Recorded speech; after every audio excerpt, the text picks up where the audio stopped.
almost punished G2 with that one. Now Garrett popping it up high, but it's a slow ball. G2 will get the transition they were looking for, yeah. That midfield presence from G2, that's another win from Chicago. We just saw an earlier one from JNAP that led into a goal. Now Chicago going for the dunk. Gets it and keeps the pressure forward. Can't find a challenge, but that midfield game, it's been all G2. Drees, tried to stay behind that one. Justin. Chicago. JNAP throwing the ball back downfield, and midfield is clean for G2. I need more mana. Went straight into Chicago's bumper. Drees. Justin picks it up cleanly, creating a transition for NRG, but they have not been able to stay in the orange half for long, Turtle. Despite matching G2 in opportunities, 6 shots apiece. Now is your chance to claim that victory. G2 have just been more efficient. Yeah, I mean, more efficient with the speed, with the boost as well. Even in the midfield, look at the passing to get down. NRG, it's Drees connecting with everybody else, and Chicago and JNAP, they've already had that chemistry. The foundation is there. They've been waiting for Drees to fit in, and you can tell on the pitch he is doing Gary G, a little bit of a mind game, maybe something on the dribble. He gets past everybody and slots it in. Garrett. Vengeance is cold indeed. When I'm ready, and not before. Next man up. See you, Drees. And an easy goal for Garrett. I love the groundwork. It's sometimes simplicity is elegance, Turtle, and that's what Garrett G is, elegance. Well, it's so clean. I mean, your own volleys turn against you. Trying to keep your boost for as long as possible, while also doing a bit of work in mind gaming that last defender. And for a player like Garrett G, you get behind the ball and you're trying to defend against him. You automatically assume he's going to go for something crazy. So, like you said, the simplicity, that's all that made that play so special, because you expect him to do a little bit more, but it's a mind game in itself.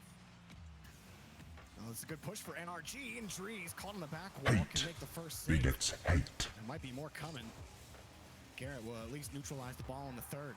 Justin, not exactly the touch you want to grab, but that was a difficult task. Garrett G bringing up the rotation.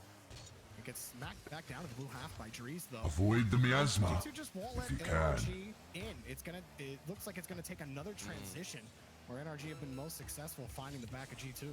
Yeah, it's been with the passes up to Garrett G. Look at how fast he is. He has been so aggressive. Not only #1 in goals per game so far in the group stage, Drees goes for the backflip, and it slipped in, Jordan. Slay them amongst the flames. Oh, Justin coming back, tries to find that read. He knows Drees was going for that angle. And it was just the timing, Turtle. It's just the timing of his flip, and the ball kicks off the front of his bumper weirdly, and then he's still rolling by the time the flames race towards you. Look, that sucks if you're Justin. I'm convinced Drees is just a different breed of a player, because we saw that similar play, that similar goal, I believe against FaZe, where Drees got a touch and it went off the backboard, and a couple of players from FaZe ended up own goaling. We see the similar, or excuse me, the same Amiga situation. Move on now and take the series lead. This is Well, you know, I don't think Justin is feeling too bad about that one. He was laughing as soon as he hit that one. But the best goals you'll ever hit are own goals. It's true even at the top level. And for G2, I need more mana. They scored those 2 goals in the first minute, and NRG in this matchup in particular, playing catch up. That was a tough first game for them. Absolutely, and you've got Garrett G with the hat trick himself, doing a lot of the shooting. His striking was very powerful, which is what I did.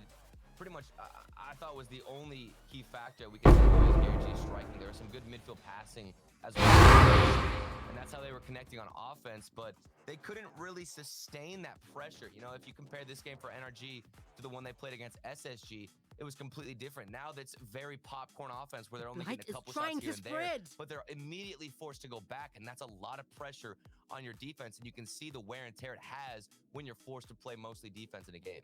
You know, see how it starts for them if they can try to, I mean, you know, the simple thing, score first. But when I'm ready and not before. Absolutely. Garrett has been playing really well so far in the first 5 minutes. So as we head to Forbidden Temple, see if NRG can get it figured out against G2. But the Drees effect, man. I mean, he does this rotation so well, and I can't help but be impressed every time we see him. It's made this G2 roster more fluid in the games that he's been in. Maybe you thought, okay, he gets it for one tournament and then he's done. My but goodness. even the passing, I mean, That's what we need. That's exactly what I appreciate the most about Drees coming into this roster, is that he's not selfish, as that was a shot there from Chicago, almost getting past the defensive goal line from NRG. But Drees, he goes for those passes. He wants to support Chicago and JNAPS up top. A lot of times you'll see a player come in with, big shoes to fill like Rizzo, and they're going to be a little bit more selfish. They're going to try to prove people wrong. But Drees knows exactly who he's around, and that's Chicago JNAPS. The veteran experience is there. You've just got to set him up, and he's doing that lovely. Absolutely.